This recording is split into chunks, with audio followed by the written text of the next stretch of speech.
Schaut euch mal die Pia an, wie ein Hex kommt daher. Der Busch.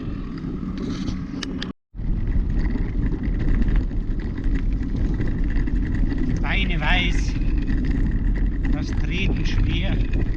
So kommt man sich vor, wenn man lang im Winter gelebt hat. Aber die machen wir jetzt nicht Ende.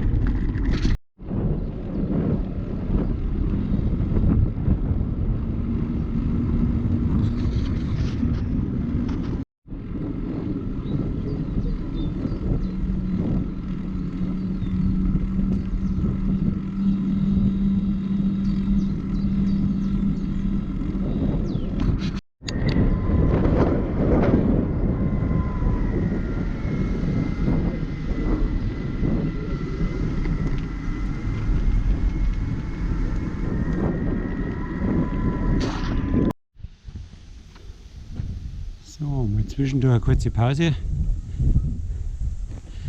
eine Trinkpause. Ja.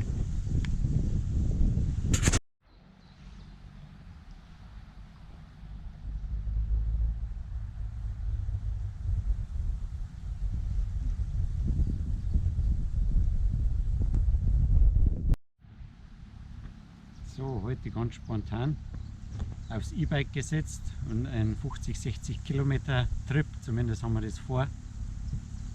Am Mangfallradweg hinauf zum See haben wir See und wieder zurück. Schauen wir mal, ob es was wird.